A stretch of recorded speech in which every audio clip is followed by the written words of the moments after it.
Voilà, moté bande ko balandi ya sango ya Congo partout dans le monde. En tout cas, plaisir ko babino toujours ebelé côté liboso ya ba poste télévision na bino pona kwanda biso.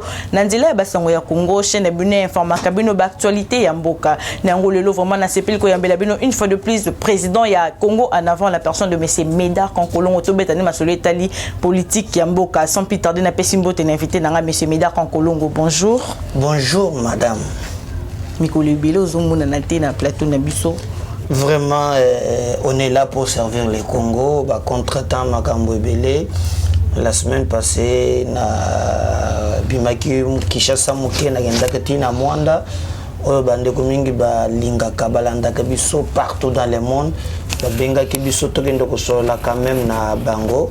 Donc j'ai fait Kasangulu, Mataditi, Boma, en tout cas Timwanda, et bientôt là, mais ça va très bien pour le parti. Et d'ailleurs, je profite pour accorder d'un peu de problème. Je l'ai dans un commentaire et la fois passée, Mingi, Bazolinga Bakot en contact Nabiso.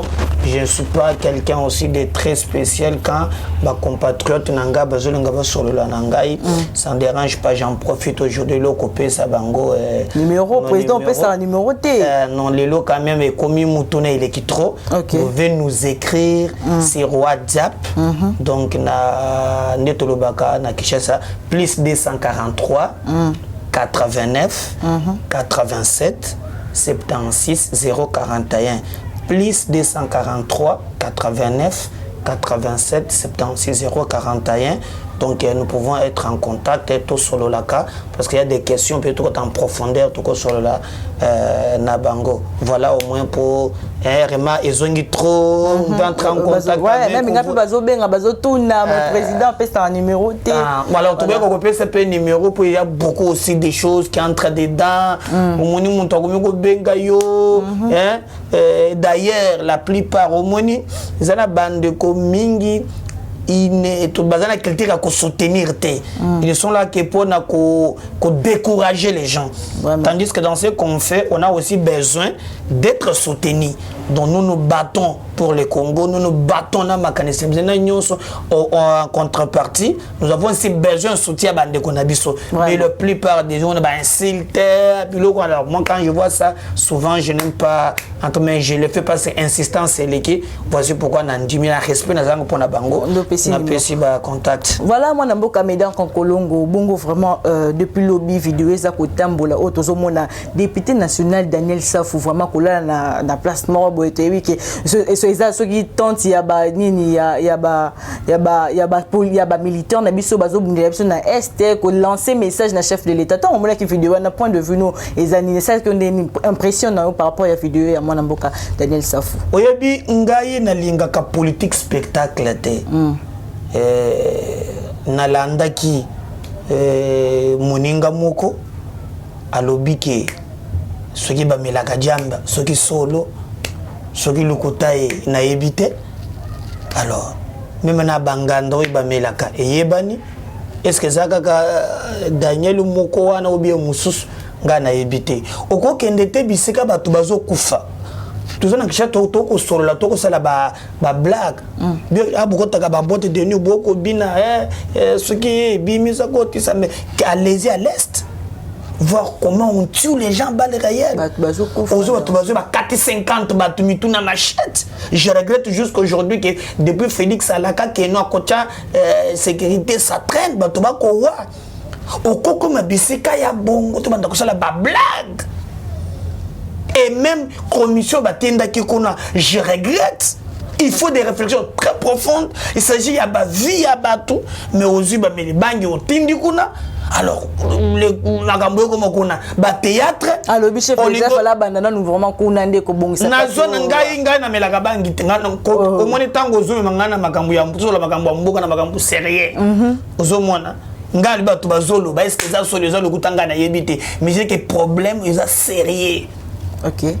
C'est un problème en bande qu'on a biso. Bazo koufa chaque jour. Il fallait qu'on ait une méditation, qu'on réfléchisse, qu'on propose des pistes afin que comme bande qu'on a biso est si là. Star, bamona yo, et c'est que bato bako wa, et talisi que boza à la hauteur te. Il y a qu'on diriger, boza à la hauteur qu'on représente le peuple. chaque jour tokoyoka baliwa ya bato.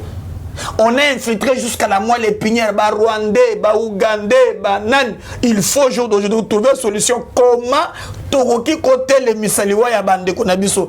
Mais bien beaucoup ça là ba show, bon ça là ba vedette, na internet, ba tuba komisa kabino, ba mona kabino. Donc na zana soni mingi et je pense que même Jaini Mabunde des fois la kabemba commission naie avant tinda gango bisika songolo topakala. Est-ce que sanction moko particulière cause la tenangambu ya na bana bon sanction cause la bakoka ngatanga nganda ya jamba pour ba yenda komela te moi mboka mida kankolo bakanga zunganda ya jamba nene mais soyo bokangeka wana mbala moko agodaye agokoka te zo ngana tso so ba ngi basala sanction bagenda tana nganda bakanganda ya jamba sili. Totika na mamba insécurité tali vraiment na mboka insécurité zoko continuer bongo mikolele ki toyoki ba katanga donc mystique na Lubumbashi za ki grave ce qui intervention la police te mais pongai muntu na lobité yo la vidéo te ba lobeke non place amela ga yebani yo la vidéo wana te la likamba Daniel Safu polanda ga nga landi na ngate pardon tenga landa ki vraiment vidéo ezali ya Mike Mukebai pour exemple lo bananga te nga na relayer kaka sozo loka sanction kanga nganda jambo mutu comme rouge. OK, te comprendre. Tozongela mouvement italiba katanga na Lubumbashi kuna za ki grave ce qui intervention la police te mais to yebite mais ils ont comme ça batu to yebi ba autorité minene bavana na gouvernement bavana na ville ya Lubumbashi wana mais silence radio likamba sécurité makasi na Lubumbashi bon problème ezani ni mboka meda kan kolongo. D'ailleurs, makambo nde na utuko lobano yango wana awa mboka oyo bomo ya moto ezalaka lisusu te na tina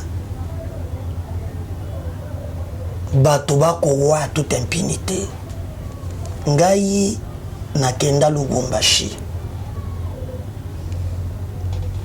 batalisa ngai ndako ya Gédéon Kyungu. La fois passée chef de l'État azuba mesure awa pour que la République a batailleur chaque moment mesure mais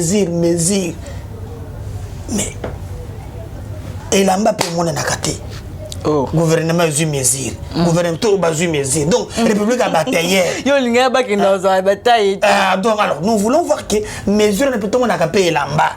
OK, dernièrement bazoki baloba ki awo il faut bakanga Gédéon Kyungu mokolo bakatakatanga Félix ayebi yango Gédéon Kyungu ali moto oyo na bokonzi ya Kabila azalaki mama soki oza na zemi boy akoya na mbeli ba pasole bongo na bomoi babimisi mwana babomi ya bande kokota ba sexe ya bato alatango lokola médaille.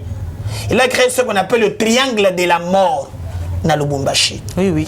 Bakanga ye bakondana ya kota bolo pour crime contre l'humanité. Crime de guerre. Ba crime wana balimbisa kango batute. Na regretté comment na qui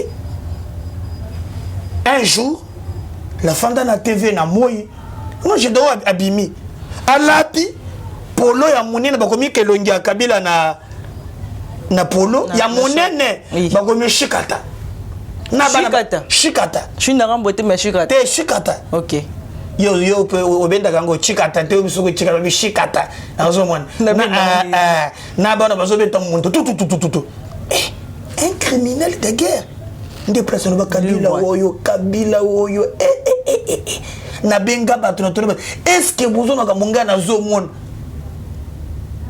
Après quand je suis allé à Lubumbashi balakisa ngai epai na ye batieli na basoda Kazembe à l'époque abandaki kende kofuta ye na soka ya sanza donc obomi ba congolais otombi bango opasoli mabomu le foot ya bien VIP to bando kofuta yo à la fin de chaque mois. Félix abi makambo wana te ye pa ya zubo kondi olie acha fena lokambo azaki mesure dernièrement batu babimi na pleine ville batu ba ouais et puis ba blague bato salaka na ngwana ke nous les ressortissants de est-ce que tango ba yiba kambongo wana Barassocia bazwaka mbongo wana ou bien ça club d'amis 10 personnes.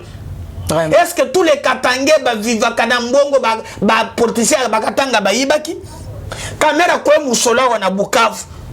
Après ce que Bation sur Bukavu, après ça, Massaro, après ça, Mida, après ça, Clique, Naye, Bato, 10 ou 20 va se retrouver. Mais les villageois là, Bazo Kanini. Nous les ressortissants du Grand Katanga, nous Gédéon, comme si hier Gédéon criminel de guerre, bon moyen important que les kabatwa kowan. Na leke pas Gédéon, batchep na tuni moto et pas na yangowan. Na tem na lobby mbokoko. Donc mon top passion na ba sono ba so batelaye. Il continue de terre jusqu'à aujourd'hui. Ba ko kangayete. Complicité à l'interne. Ok. Déjà, moi je pense que même gouverneur, il fallait, après ça, Yao Katanga, Kiaboula, il faut expliquer très bien. Le service des renseignements. Mais c'est ce que je dis. Il y a une complicité. Donc, il faut sur la politique de la terre brûlée, de créer panique. Partout.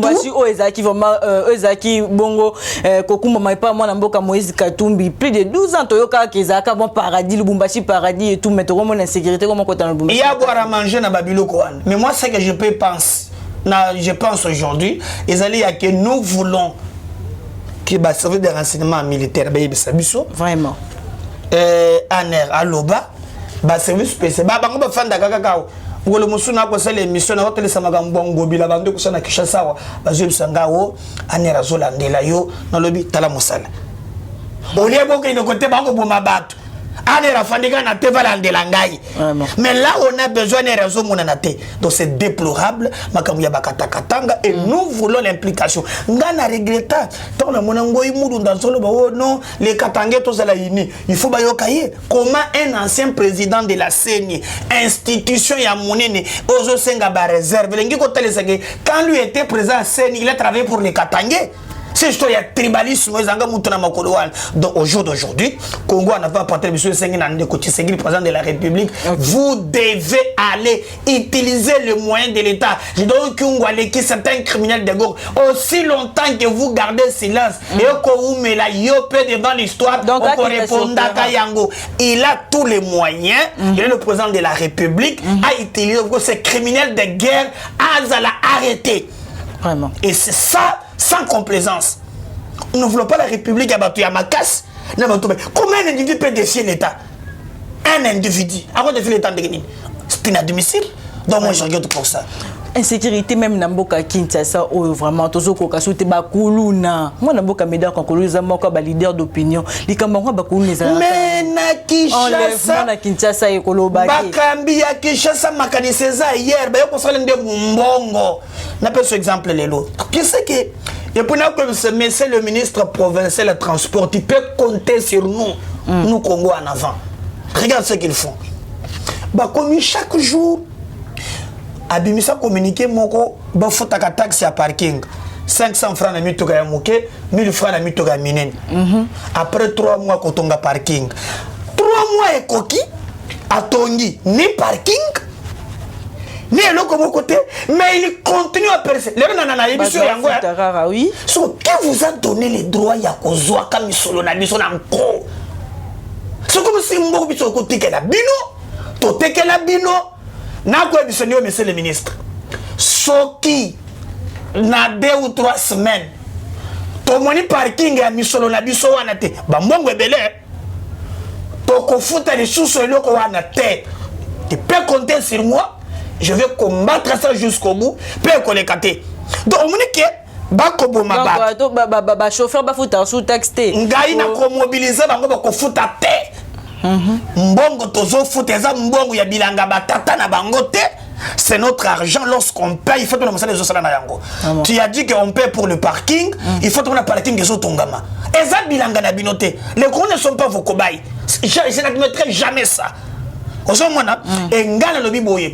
Pour nous, regardez l'Assemblée provinciale. Où est parti l'Assemblée provinciale de Kinshasa?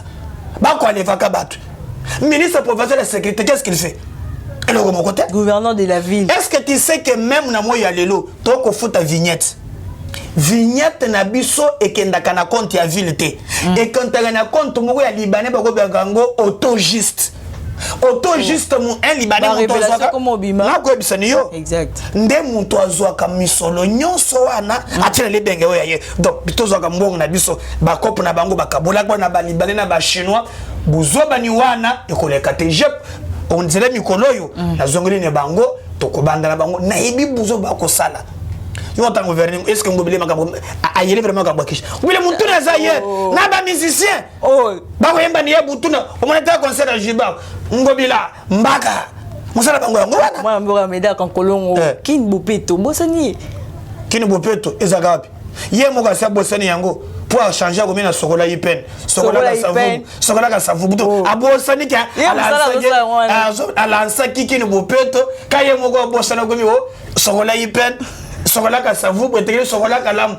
non obi ke bisoko tona ba dirigeant moko nzambe fo sunga biso ngobila na makanisi na ye ayer akosala makambo yo oye balingi azwi mabuta konyo ko tshana nisala soki okei na morgue ya mama yembo azwi ndeko na ye kombo na Juspin Bombaka ache na morgue kuna bo bambaka bakotuna ba régie awo ndona ko ko pe misolo kuna alinga sala sekutuna bakangi misala keno bakino balongola ba salle funéraire ba ililaka bato funéraire mo ezala te même ndeko na Justin Bombaka atonga ngona mama yembo soki bolingole lebembe botie kuna ataka mboko na yotozo ba ye ko sali ni bakop na ba pays serengo bila ko gouverner na Kinshasa te oh là là a uti ko sini makambo na yumbe na silisa te alors il y a le bina yumbi balela effort balela kunda ndenga longwa nyonso wana pe musala pe na ba journaliste ya Congo po yumbi pe za musikate chef na bino akope sape un jour a foutu le transport attendu na cameraman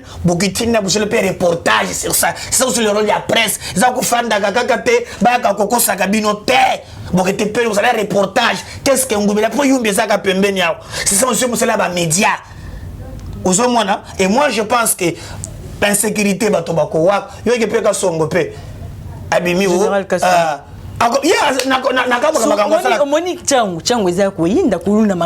mais qu'est-ce qu'ils font?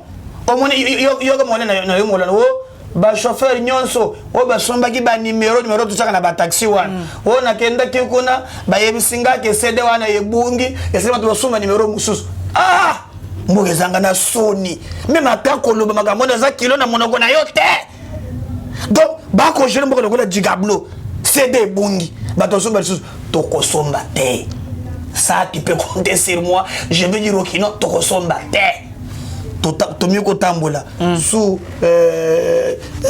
ville commis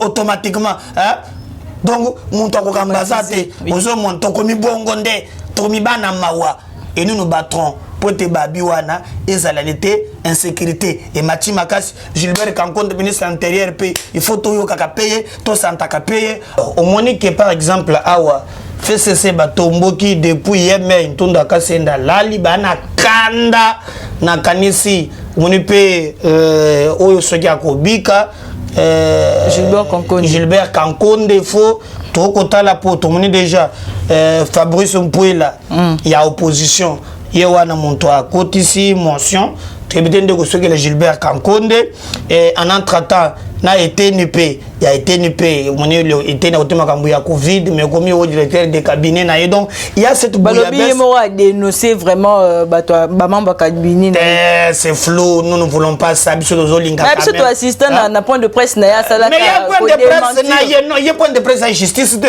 est-ce que soya zwagi a na lobby na point de presse a lobby na zwagi il y a une logique dans bon, il a essayé d'éclaircir la commission position. Il faut que la justice éclaircisse biso.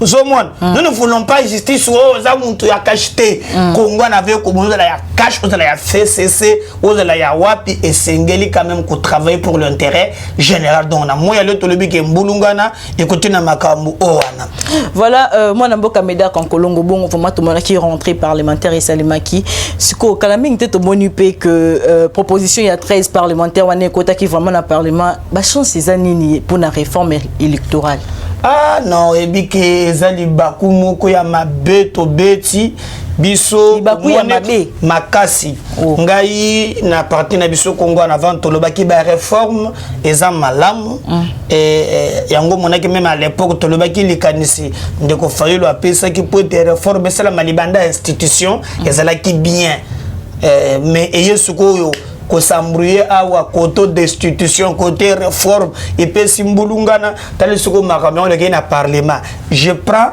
bino ba fanatique bino bo réfléchir sa kate bo mona ka intérêt ya Congo te beka sima ya bat Béton Mafa Katumbi Charman Bemba bo mona ka Congo te ozomona alors batala kaka intérêt ya ba individu.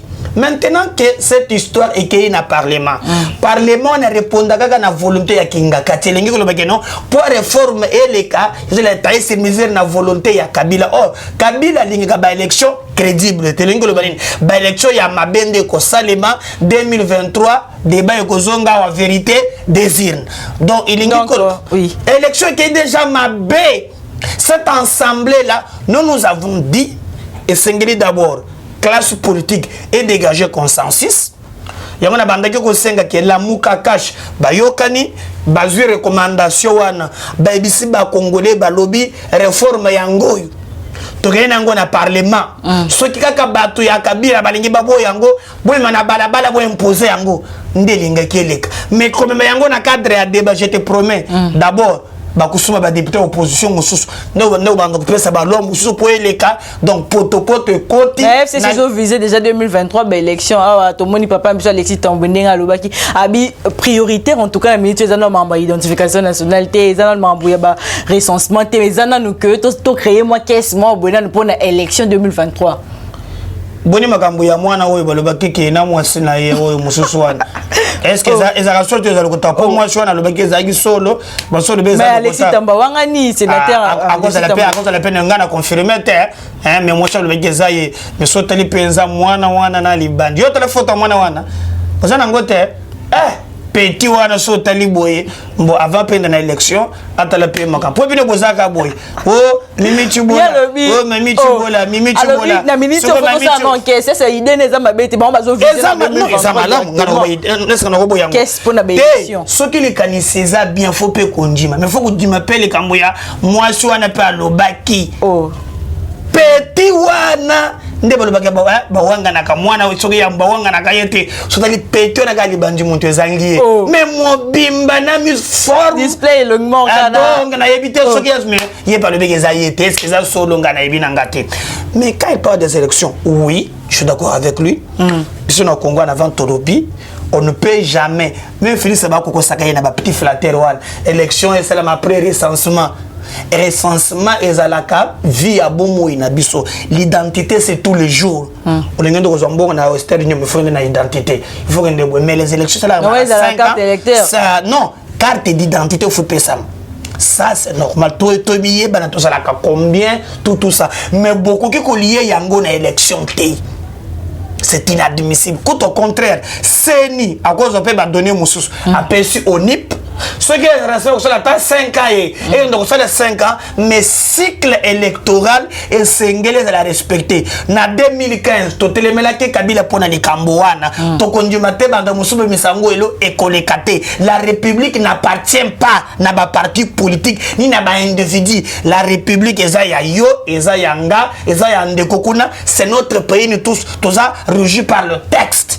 Et moi je pense, et quand vous avez une élection d'identification, mais ceux qui Félix par exemple, en 2023, et que c'est l'élection, à perdre légitimité, à la légalité, à cambayer mon côté, le gouvernement et la coalition, n'oubliez pas quand Kabila l'a fait en 2016, à ça l'élection, il n'a pas dirigé scène, le gouvernement a consensus, alors ceux qui ont un consensus, Mouyidi et Kokota, à contrôler les sauté, gouvernement il a le droit, il a ça la élection à la deuxième mais mandat. Identification peut quoi ça les avant 2023 dans une année ce qui est salami problème exact mais on ne peut pas les lier avec les élections pour te là vous êtes d'accord avec monsieur le sénateur Ntambwe Mwamba oui mais si c'est pour le Congo problème exact Mais pour na Marameta vraiment ba chance na ya réforme électorale na parlement to wana yoza mabe faut que to s'organiser pour être to créer dynamique ya libanda ndenge to selaki na mina ko esakata ndio selaki na ronsar to sala pe dynamique on pona ko barrer route sinon ba réforme on doit sur mesure ya kengakati vraiment moi mboka Médard Kankolongo bongo mkola jeudi remise et reprise ya moi mboka Adolphe Muzituna na Martin Fayulu point de vue na ezanini ko mona remise et reprise na bango je salima mkola jeudi bon ebi ya d'ailleurs ba ko linga ba masquer yango en réalité ça ne passe pas ba information na zana yango Martin Fayulu pense qu'il est président de la République oye moko monaka alors komisaye komisaye net coordinateur ya la muka ezako kitisaye ozomona omonike ba reporter report sur report il y a beaucoup des agendas cachés mais ba yoka na bongo mais non il y a moni soko gena komi likolo a mokonzi alors il aurait dire il fallait pas expliquer ba contexte na banine même bandegone mususu ba bemba et consort le courant ne passe pas la moquette commis basée sur l'hypocrisie chacun a son agenda 2023 et commis ko poussana montobi na ba calculer naye mais ba ko la hypocrisie finalement na ba information toyoki ba convaincre Martin il a accepté Azoyango c'est pour c'est de dire mais entre les deux là problème au courant et collecate mais pour na sauver image on dit que ba dissension tu koleka awa bangona mukeba et ba so ba fongeli front mususu et kozala mabe donc ba tromper opinion ba kozala semblant ou kozala et moi je pense que le plus important na nyos mais la mboka apparemment ba leader non ba yoka na soudé to moni moi mboka Moïse Katumbi na kwa na ye Bemba pe azomi pe ça na metali vraiment parti politique na ye et puis et tira la mika Adolphe Muzituna na Martin Fayulu mais ba yoka na pété déjà donc au moni na tukoloba na yo que les gens pensent que ils ont beaucoup aidé Martin mais Martin peut l'histoire nous montre que bilo konyo sur akotaka et comme makaya ye alors bango bazo monete bango ba s'effacer parce qu'au jour d'aujourd'hui même quand Martin parle au monique yende montana na scène il pense que c'est lui le challenger numéro 1 les autres pensent que bango nde ba salier faut ba récupérer so simba du sous-souté tout ce calcul le côté nakati et comme ba positionnement maintenant personnel 2023 ezoya est-ce que ba ko soutenir Martin non bemba na problème na ye makambo na ye est-ce que la candidat a comme ko sala ba calcul na ye Katumbi ye moko ensemble il y a beaucoup d'histoires où il y a un côté en compte mais nous pensons le plus important n'agnon sur bakosala batala pe intérêt il y a Congo au-delà côté là ba intérêt na bango personnel vraiment moi na mboka Médard Kankolongo to komi vraiment na suka émission na biso mokolelo to donc c'est le caméra pe sa mot de la fin émission non mot de la fin ezali ya koyebisa bande koke tolinga Congo na ba congolais na nyonso oyo tokoki kosala toyeba ke Congo ali mboka na biso totika fanatisme ezangi mutu na makolo tolongo na tribalisme okomona muntu mukolo papa mama ozana bana baninga bakomi ko réfléchir en terme ba réflexion yo ozaka makambu ya neto wo muluba mungala muyaka tout ça son muntu komi na tribalisme c'est un faux type amayelete bongo zéro. Les débats c'est autour des idées. Unissons-nous. On a ces grands pays que Dieu nous a donnés. Je vous rappelle que ce qui nous unit est plus fort que ce qui nous divise. Tenons-nous à la main pour relever des défis. Bandeko ya cash. Boye ba très bien. Botika milelo lelo. Boza la paix ko anticiper. Bo créer capé. Bo appelle la remorque ya fait cesser. O fait cesser sali. O fait mais ne peut pas faire cesser. Ma belle kimingi. Bo me capé ko chabulingo ya Congo. Tolinga Congo na ba congolais. Pour le reste, si tu ne rentres pas, troisième sous pour un autre numéro. Je vous aime. Bye. Merci moi Namboka Médard Kankolongo pour la disponibilité na yo. Merci Nabino Peba. Landi Nabiso ya sango ya Congo de partout. Isaac Bongo, Messier Médard Kankolongo. Je rappelle qu'il est président du parti Congo en avant. Merci de nous avoir suivis. Restez branchés sur notre chaîne YouTube Rivière de Kinshasa. Merci à Tulombo qui était derrière la caméra. On se retrouve très prochainement. Eshima, votre magazine qui bat au rythme de l'actualité. Retrouvez la nouvelle édition. Exclusivité, Janine Mabunda Lyoko, femme d'exception. Première femme congolaise à accéder par vote à cette citadelle imprégnable. Depuis la démocratisation de la RDC avec l'organisation des élections générales, aucune femme n'avait occupé un poste de si haut niveau. Plusieurs fois diplômée des grandes universités, élue 2 fois députée nationale, celle qui détient la police de débat à l'Assemblée nationale ne fait pas dans la demi-mesure. Janine Mabunda, un bilan élogieux et des résultats probants. Plus d'1 an après son élection historique, Eshima Magazine revient sur les bilans de la présidente de la Chambre basse du Parlement congolais.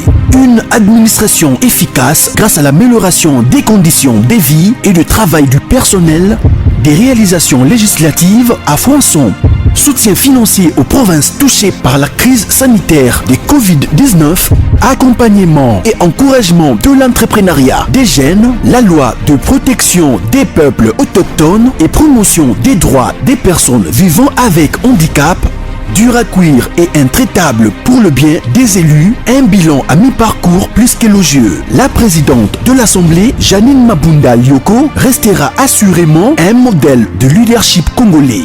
Retrouvez également l'interview exclusive de la présidente de l'Assemblée nationale. Focus, Barnabé Mwakadi Mwamba rend grâce à Dieu pour sa nomination comme directeur général à la tête de la DGI. Découverte, entretien avec le ministre provincial de l'économie et finances, Jean Vuzingoy. Nation, 2 ans après sa création, la CNSS a conquis les cœurs des prestataires sous l'impulsion de la directrice générale Agnès Mouad Nawej. L'Alliance des kabylistes musulmans a célébré son 5e anniversaire. Économie, Boukangalonzo, le mystère d'un projet grandiose. Dossier Eshima, les systèmes politiques, anges et démons. À lire également dans les bonus du magazine Eshima. Gratuité de l'enseignement de base, un rêve d'hier pour les Congolais devenu réalité grâce à la détermination du président Félix Antoine Tshisekedi. Sonas, Lucien Boniemé et Kofo redynamise le leader des assurances. Marie Tumbanzeza, une nouvelle image de la diplomatie congolaise. Retrouvez l'intégralité du magazine Eshima dans les kiosques. Eshima Magazine, un nouveau standard d'information.